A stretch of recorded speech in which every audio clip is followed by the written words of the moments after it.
33번 볼게요. 33번의 주제는 도덕적 우월성은 도덕적인 행위 능력을 가진 존재들 사이에서만 판단되어질 수 있다. 자, 한번 같이 볼게요. 한 사람은 타당하게 대절이라고 주장할 수 없다. 뭐라고 주장할 수가 없냐? on the ground that 하면 이거는 대절이라는 것을 근거로 이렇게 해석을 하면 되거든. 일단 여기 보시면 콤마 양쪽에 찍혀 있으면 이렇게 안으로 집어넣어야 될 거고요.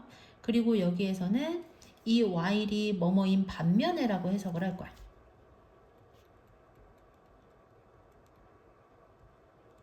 됐지?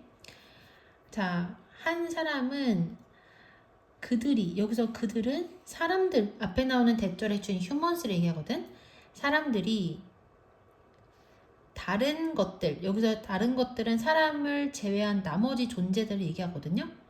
다른 것들은 부족한 반면에 사람들은 도덕적 행위자의 능력을 가지고 있다는 것을 근거로 사람이 도덕적으로 우월한 존재라고는 타당하게 주장할 수 없다. 다시, 한 사람은 사람들이 그들이 다른 존재들은 부족한 반면에 도덕적 행위자의 능력을 가지고 있다는 것을 근거로 도덕적으로 우월한 존재라고 주장할 수는 없다. 인간이 동물보다 도덕적으로 더 뛰어나다고 우기는 것은 앞뒤가 안 맞는 소리다. 이렇게 얘기를 한 거야. 그럼 이렇게 이야기를 한 근거가 나와야 되겠지. 이유는 대절이라는 것이래. 뭐냐? As far as A be concerned 하면 A에 관해서는 이라는 표현이거든요. 그래서 도덕적 기준에 관해서는 그 다음에 대시 뒤에 주어가 없으니까 주격 관계 대명사겠지. 그래서 괄호 치고 화살표 앞쪽으로 도덕적 행위자의 능력을 가진 그러한 존재들만이 유의미하게 도덕적으로 선하거나 또는 도덕적으로 악하다고 말해질 수 있다는 것이다. 그러니까 도덕적이라는 말은 애초에 도덕을 알고 있는 존재들에서만 쓸 수 있는 단어기 때문이다. 그렇게 얘기를 한 거야. 다시, 이유는 도덕적 기준에 관해서 오로지 도덕적 행위자의 능력을 가지고 있는 존재만이, 그러니까 도덕적인 행위를 할 수 있는 능력을 가진 존재만이 유의미하게 도덕적으로 선하다 또는 도덕적으로 악하다라고 말해질 수 있다는 것이다. 그래서 be said to 부정사 하면 뭐뭐라고 말해지다 이렇게 해석이 된다는 거 확인을 하고요. 그리고 either A or B 하면 뜻이 뭐예요? A와 B 둘 중 하나 이렇게 해석이 되고, 그리고 지금 얘가 주격 관대잖아. 주격 관계 대명사에서 제일 중요한 게 뭐다? 선행사의 관계 대명사절에 동사수 맞추는 거지. beings 복수형이니까 복수 동사 써야 되고 복수 동사는 s나 es 안 붙이는 거 확인을 해야 돼요.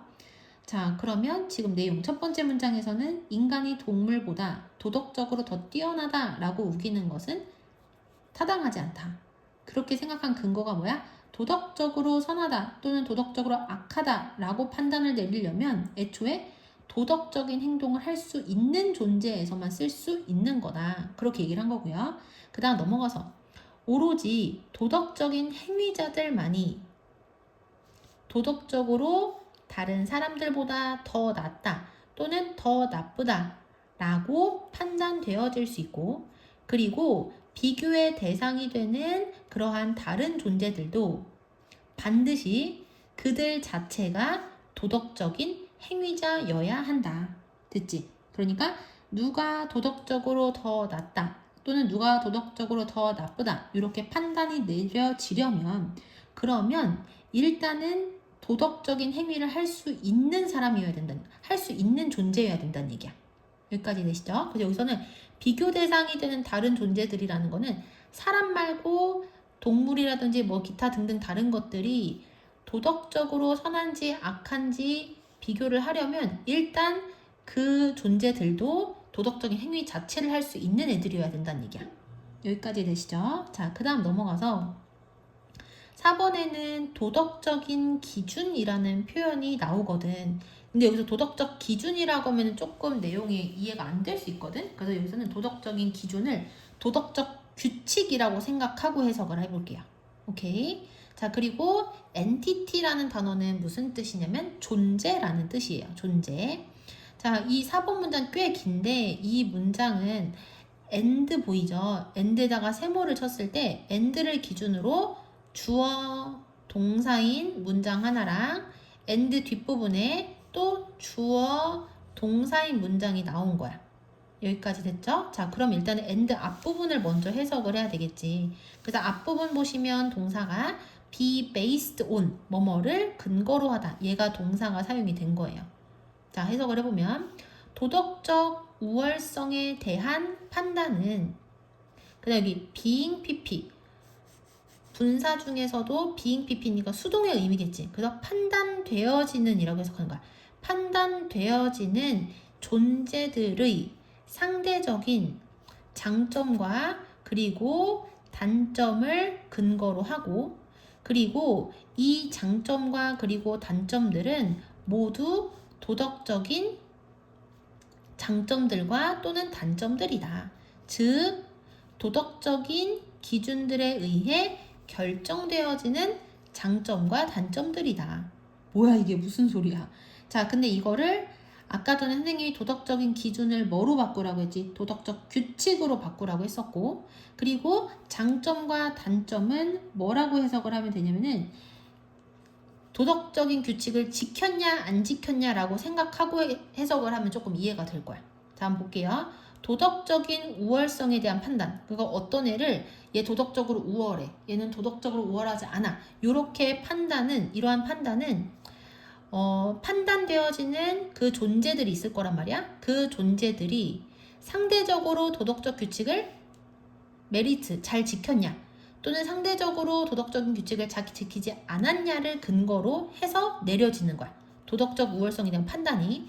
그리고 이 규칙을 지켰느냐 안 지켰냐는 이 규칙을 지켰냐 안 지켰냐는 모두 도덕적인 것과 관련된 거고 그리고 즉 그게 바로 뭐다? 도덕적인 규칙에 의해 결정되는 것이다. 됐지? 그러니까 4번 문장에서 하고 싶은 얘기는 도덕적인 우월하면 그 사람이 도덕적인 규칙을 얼마나 잘 지켰냐 아니면 잘 지키지 않았냐를 상대적으로 비교해서 이루어진다는 거야. 됐지? 자, 다시 해석을 해볼게요. 3번 있는 그대로 해석할게. 도덕적 우월성에 대한 판단은 판단되어지는 존재들의 상대적인 장점이나 또는 결함들을 근거로 하고 그리고 이러한 장점과 그리고 결함들은 모두 도덕적인 장점들과 그리고 결함들인데 즉 도덕적인 기준들에 의해 결정되는 것들이다. 됐지? 자, 그다음 넘어가서 5번 한 존재는 correctly 정확하게 라는 뜻이지 정확하게 도덕적으로 다른 것보다 우월하다고 판단되어진대. 끊고 그다음 if로 시작하는 내용이 여기서부터 여기까지고요. 그리고 그 안에 when으로 시작하는 부사절이 이렇게 들어간 거거든. 그래서 when으로 시작하는 부사절 빼고 보면은 if it is the case that the first fulfills it 이렇게가 되는 거야. 됐지? 그리고 5번 문장에도 case란 단어가 나오고 7번 문장에도 이따가 case란 단어가 나올 거거든. 근데 case는 여기에서 뭐라고 해석하면 대충 이해가 되냐면 사실이라고 해석하면 딱 맞을 거야. 자, 그러면 5번 문장 if절 여기 내부 보시면 if절에 얘가 뭐가 되냐면은 가주어가 되고요. 얘가 진주어가 되는 거야. 됐지? 자, 다시 한번 볼게요. 한 존재는 다른 존재보다 도덕적으로 우월하다고 정확하게 판단되어진다. 만일 타당한 도덕적인 기준이 두 존재들에게 적용이 되어졌을 때 그때 첫 번째 존재가 두 번째 존재보다 더 높은 정도로 그것들 앞에 나오는 요거 얘기하는 거야. 타당한 도덕적 기준들을 충족을 시킨 것이 뭐라면 사실이라면 됐지. 자, 그러니까 도덕적인 규칙들이 두 비교 대상 모두에게 적용이 되어졌을 때 첫 번째 존재가 두 번째 존재보다 더 높은 정도로 이 규칙들을 잘 지켰어.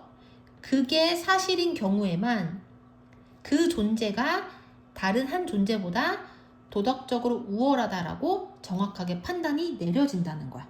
됐지? 똑같은 규칙을 적용했을 때 A가 B보다 그 규칙을 더 잘 실천을 했을 때만 A가 더 도덕적이다. 이렇게 정확하게 판단이 되어질 수 있다는 얘기야. 됐지? 자, 그 다음 넘어가서 그러므로 보스 뒤에는 복수명사가 와야 돼요. 그러므로 두 존재 모두 도덕적인 기준의 적용 범위 안에 속해 있어야만 한다.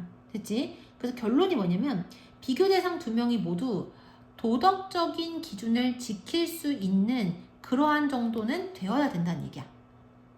그러니까 도덕이라는 게임장 안에 일단은 들어와야 된다는 얘기겠지. 자, 그 다음 넘어가서 하지만 만일 인간들이 동물들과 그리고 식물들보다 우월하다고 그렇게 판단이 되어진다면 그러면 그것은 사실이 아닐 것이다.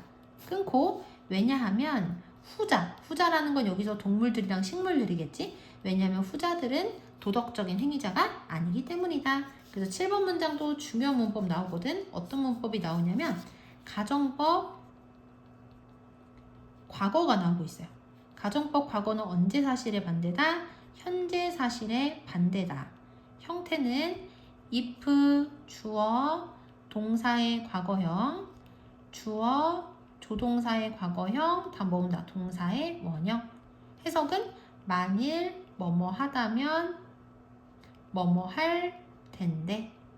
그래서 사실 인간이 동물과 식물들보다 도덕적으로 우월하다고 판단이 내려지는 경우는 없잖아. 근데 만약에 그렇게 판단이 내려진다면 그것은 사실이 아닐 거래. 왜냐하면 동식물은 도덕적인 행위 자체를 할 수가 없기 때문에.